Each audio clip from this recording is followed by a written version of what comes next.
دوستو آج میں ایک خاص ایپیسوڈ ریکارڈ کر رہا ہوں اور یوں سمجھیے کہ میرے دل کے قریب کی ایک بات ہے۔ آج ایک شاعر کی برسی ہے، 5 جنوری،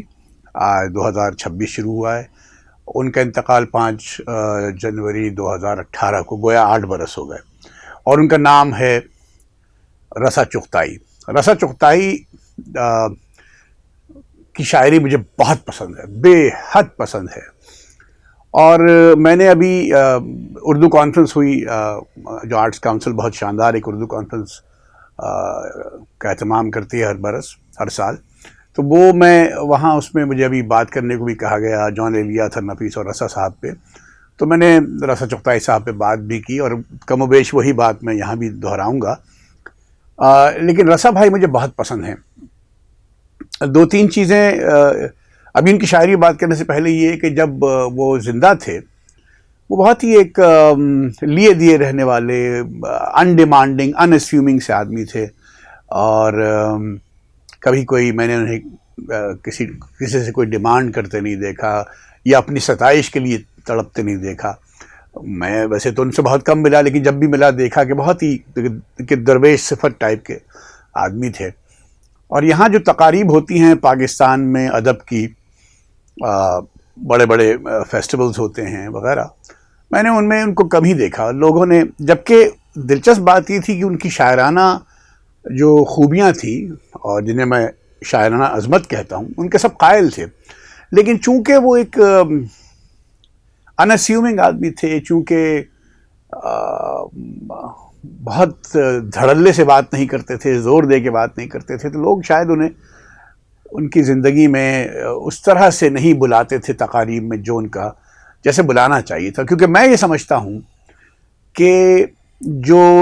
20ویں اور 21ویں صدی کا کسب ہے، انگریزی کا لفظ کسب، اس کی اردو کیا ہوگی مجھے نہیں معلوم، اس میں رسا چغتائی کی آواز سب سے منفرد آواز ہے غزل کی صنف میں۔ دیکھیے، شاعری بنیادی طور پر الفاظ کو ایک ایسی ترتیب میں ڈھالنا ہوتا ہے جن سے ایک خاص اور دل کو چھو جانے والا آہنگ پیدا ہو، ردم پیدا ہو۔ شاعری ایک اٹس ارینجمنٹ آف ورڈز جو کہ ردم کریٹ کرتی ہے، لیکن خاص طرح کی ردم۔ اور غزل ایک ایسی صنف ہے جس میں آپ ایک میٹر میں قید ہوتے ہیں، ایک میٹر آپ کو ہوتا ہے، اس میں پوری غزل کہی جاتی ہے، اور چونکہ میٹر میں قید ہوتی ہے تو وہ ایک خاص میٹر میں ہی آپ کو چلنا ہوتا ہے، تو کبھی کبھی اس ایک خاص میٹر میں آہنگ کی یکسانیت ہو جاتی ہے، چونکہ میٹر سے باہر نہیں نکل سکتے آپ،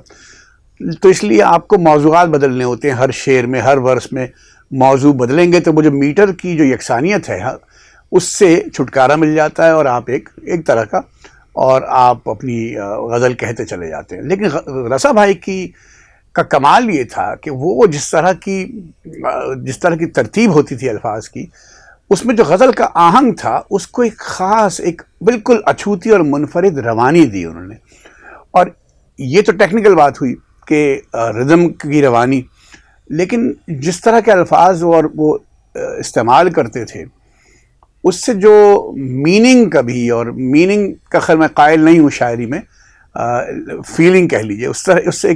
اس سے جو فیلنگز کا بہاؤ پیدا ہوتا تھا، وہ ایک غیر معمولی بات تھی۔ پہلے ان کی ایک مشہور غزل سناتا ہوں، پھر ایک خاص موضوع جو میں نے اردو کانفرنس میں اس کا ذکر کیا تھا۔ آنا یار جانی کا، کھلنا رات کی رانی کا، گرمی اس کے ہاتھوں کی، چشمہ ٹھنڈے پانی کا،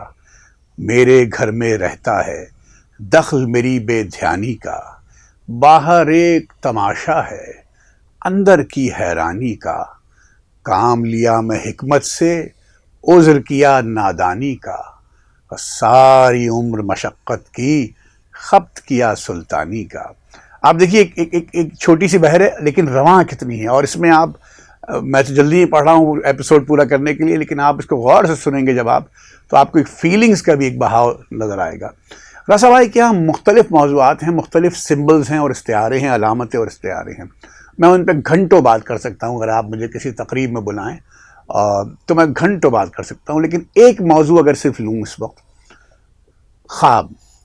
دنیا میں ایسا کوئی رائٹر، کوئی شاعر ادیب نہیں ہے جس نے خوابوں کے بارے میں نہ لکھا ہو۔ بلکہ پوری پوری نفسیات کی جو کتابیں ہیں تمام وہ خوابوں پر بیس کر کے لکھی گئی ہیں۔ رسا بھائی کے یہاں خواب کا ایک عجیب و غریب استعمال ہے، اور مجھے یہ لگتا ہے، ممکن ہے میرا احساس درست نہ ہو، لیکن مجھے یہ لگتا ہے کہ ان کے یہاں خواب کبھی تمنا یا آرزو نہیں بنتا، خواب ہی رہتا ہے۔ خواب کی جو ایک ایبسٹریکشن ہے، تجریدیت ہے، خواب میں جو ایک ایبسرڈیٹی بھی کبھی کبھی ہوتی ہے، اور خواب میں ایک تشریح نہ ہونے والا پہلو بھی ہوتا ہے، وہ سب آپ کو رسا بھائی کے ہاں ملیں گے۔ خواب اس کے ہیں جو چرا لے جائے، نیند اس کی ہے جو اڑا لے جائے، زلف اس کی ہے جو اسے چھو لے،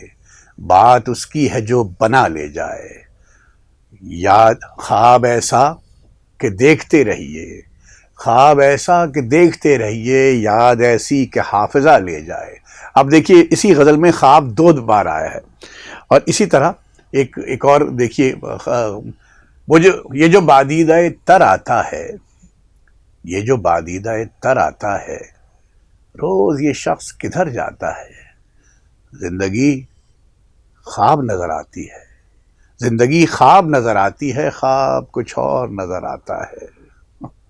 کیا عجیب! دیکھیے یہ جو شعر ہے، زندگی خواب نظر آتی ہے، خواب کچھ اور نظر آتا ہے، ایک لفظ بھی ایسا نہیں جو 5ویں جماعت کا بچہ بھی نہ سمجھ سکے، لیکن اس شعر نے جو again I'm repeating myself feelings کا جو ایک بہاؤ پیدا کیا ہے، معنی بھی کہہ سکتے ہیں اس کے۔ زندگی خواب نظر آتی ہے، خواب کچھ اور نظر آتا ہے، خواب اپنا دکھائیے کس کو، جاگیے کیا جگائیے کس کو، پاس اپنے بلائیے کس، خواب اپنا دکھائیے کس کو، جاگیے کیا جگائیے کس کو، جب کوئی پوچھتا نہیں تو رسا نام اپنا بتائیے کس کو۔ پھر ایک خواب سے متعلق شعر مجھے رسا بھائی کا بہت پسند ہے، اور اس میں آپ دیکھیے جو منظر کشی ہے، امیجری ہے، ایک ایبسٹریکٹ پینٹنگ لگتی ہے۔ کہتے ہیں دیکھتے ہیں لوگ کس موسم کے خواب، آئینے رکھ کر سمندر کی طرف، ایک لڑکا باغ کی دیوار پر، ایک بوڑھا ہاتھ پتھر کی طرف، چن رہے تھے لوگ خالی سیپیاں، دیکھتے کیا دیدہ تر کی طرف۔ اور پھر ایک ان کی مشہور غزل ہے، مطلب بھول رہا ہوں، کھڑکیاں بے سبب نہیں ہوتی، تاکتے جھانکتے رہا کیجے، چار دیواریے عناصر میں کودتے پھانتے رہا کیجے، راستے خواب بھی دکھاتے ہیں، نیند میں جاگتے رہا کیجے، اور ناسپاسان علم کے سر پر پگڑیاں باندھتے رہا کیجے۔ دیکھیے خواب کا موضوع ہے، کتنی طرح سے آ رہا ہے رسا بھائی کے یہاں، اور بار بار آ رہا ہے۔ آپ ضرور پڑھیں رسا چغتائی کو، اور ضرور ان کو اپریشیٹ کریں۔ اب وہ اس دنیا میں نہیں رہے، لیکن میں سمجھتا ہوں ایسی شاعری، اردو غزل میں ایسی شاعری، غزل کی لمیٹیشن میں ایسی شاعری آپ کو 21ویں صدی میں کہ کم از کم یہ جو 25 سال گزرے ان میں نہیں ملے گی۔ اب ذرا ایک آدھ غزل اور پھر قسط کا اختتام۔